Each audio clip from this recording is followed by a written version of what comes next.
Did you know that studies conducted by All Care Health and Avera Health both found that loneliness can increase the risk of death by a significant percentage, sometimes even more than smoking? So this whole male loneliness epidemic is definitely a thing, but it might not be the thing that you think it is. So let's talk about it. Now, you have seen the headlines, you've heard the whispers, the devastating male loneliness epidemic. Now, apparently, hordes of men are wandering this planet, lost in a desert of solitude, desperately clenching onto their participation trophies, wondering why no one wants to braid their chest hair. Tragic, right?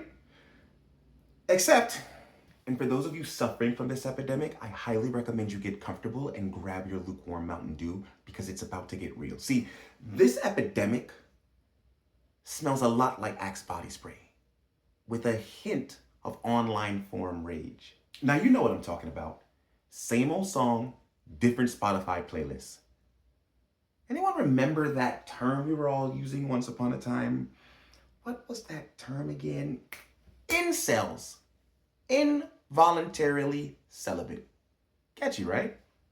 Kind of edgy. Definitely blame women for their lack of romantic success. Now suddenly we are no longer involuntarily celibate. Oh no. We are victims of a societal plague, a loneliness epidemic. That is like rebranding your failing energy drink company by slapping Quantum on the label. Same sugary disappointment, fancier marketing.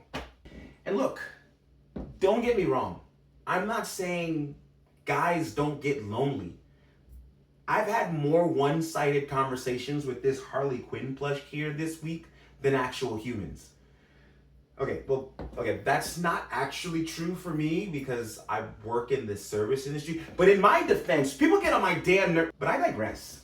Here's a spicy little fact for you. According to a 2021 Pew Research Center study, while men report having slightly less closer relationships than females, the difference isn't statistically significant enough to declare a full-blown crisis. Shocking. I know. Turns out that being alone most times is a decision, not a disease. Maybe you prioritize late night gaming sessions over, cultivating actual relationships. Maybe your entire personality revolves around obscure memes that only 3 other people on the internet get. I don't fucking know what to tell you. And might I remind you of just how many pages come from the incel playbook? Blame women for not being attracted to them. Check. Complain about Chad and Stacy, whoever the fuck they are. Check. And you're gonna really love this one. Feel entitled to romantic attention just for existing. Triple fucking check.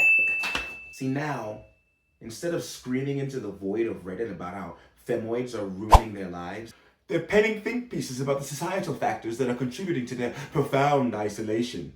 Groundbreaking stuff. Simply riveting shit, Jeffrey. Here's an obvious fact for you.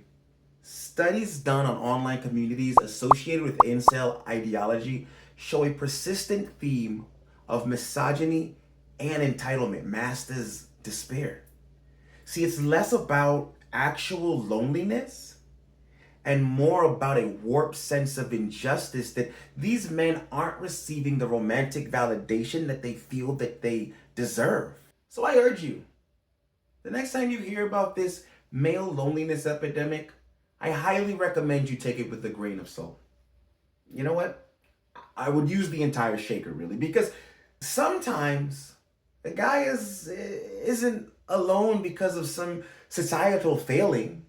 It's because of the fact that their idea of a charming first date is discussing all of the intricate details of their favorite sexual position while wearing Crocs with socks.